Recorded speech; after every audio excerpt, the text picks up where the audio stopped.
a murder of crows, a dazzle of zebras, a prickle of porcupines. Wait, a what of a what? Yeah, these are collective nouns.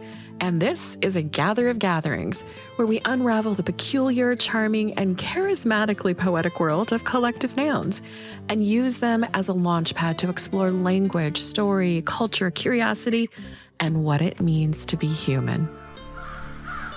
Why is it a murder of crows? Are they plotting something sinister or just murmuring mysteries in the maple trees at dusk? Why do we call it a bloom of jellyfish? Is it because they drift like underwater flowers, gently pulsing in a romantic breeze, waiting to be pollinated by blowfish? And why, oh why, do rattlesnakes dance in a Roomba? Are they wearing tiny sequins we can't see? These are important questions. We look for answers here. And who decided all of this anyway? Was there some secret society of linguistic nobles, a perplexity of poets, perhaps, doling out names like an aristocratic round of Mad Libs?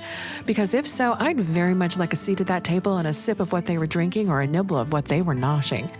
These aren't just words. They're stories. They're magical spells. They're poetry. They're tiny narrative time machines, each phrase a portal into the animal world, into language, into us. It's really quite a sight. Very, very beautiful and intimidating all at once. But also they are like little dinosaurs. And like holding this bird on your arm and looking at it and okay, it's not going to eat my face. And we're these two living things on the planet at the same time having this moment. I was blown away. Every episode will explore a collective noun subject. We won't just talk about the phrase itself. We'll dive deep into the creatures and characters behind the names. For example, our first episode is a kettle of hawks. In it, we explore hawks and what they mean to our ecosystems, language, and culture. And we'll sit down with a master falconer to talk about these fierce, feathered marvels and the ancient practice of falconry. What was the first bird that landed on your arm? Oh, yeah, it was probably Maggie, the bird at the Renaissance Fair. Wow.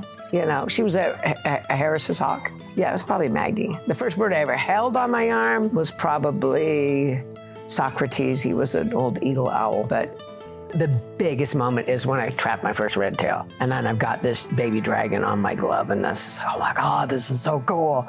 Future episodes will feature a Roomba of rattlesnakes and so much more. Perhaps even a raft of sea lions, a parade of elephants, a parliament of owls, a shush of librarians, probably telling those hooting owls to keep it down. The words may be quirky, but the stories behind them are anything but boring. And what is the snake's name? The snake's name is Tesoro. Tesoro. Means treasure. Treasure. So, Oh my goodness. I've got her in the bucket there. Tesoro's a little bit on the shy side. That's okay. I'm good with Tesoro being shy. I'm totally fine with that. There it is. Holy moly. That is musical. That is a dance. In addition to conversations with expert guests, from a formula of scientists to a lore of storytellers, you'll also hear fictional interviews with historical figures and maybe even an animal or two. What would Dame Juliana Berners, the 15th century nun who helped shape the earliest printed list of collective nouns, say if she could join us in the studio? Spoiler, she does. As I have known hawks of my time, kings reigned over tercels. A handsome creature, as you know full well. The first time I was gallivanting out in a field, and the tercel came right over to me, and I knew I must make me a king. And what would an elephant sound like in an interview? What would a rat sound like on a date? Actually, I know many of you can probably readily answer that one. This podcast plays with time, imagination, and tone, mixing fact, creativity, and a healthy dose of discovery.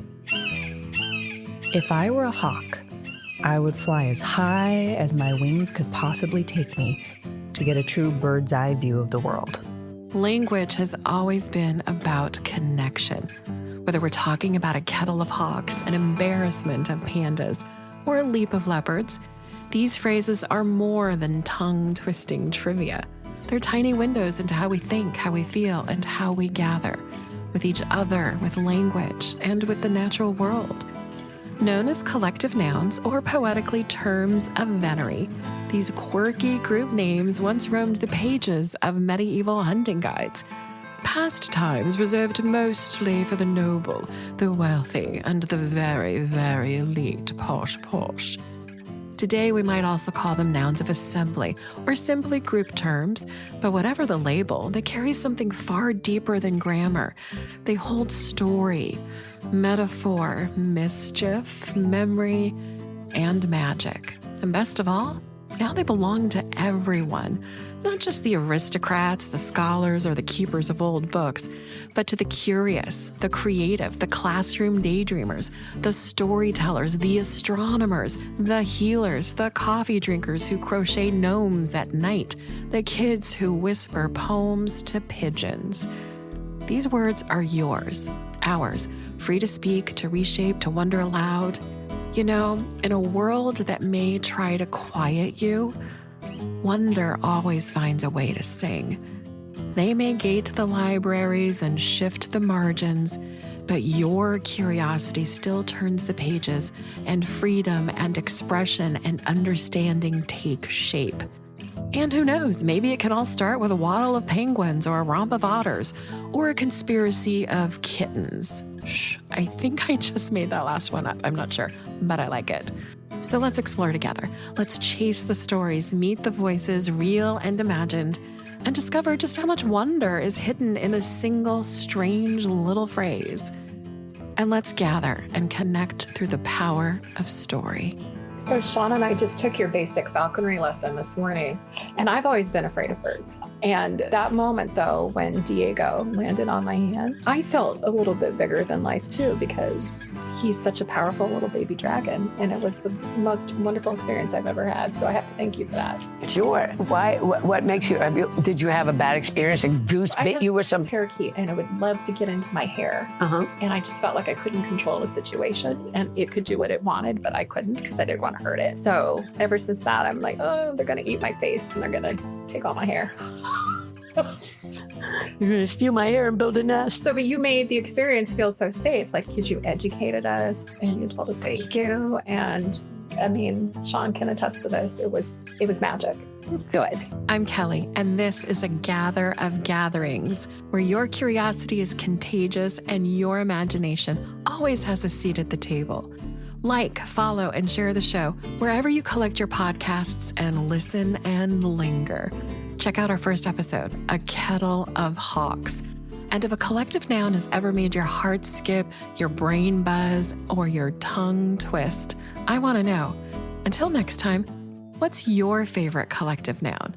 Go on, I'm listening.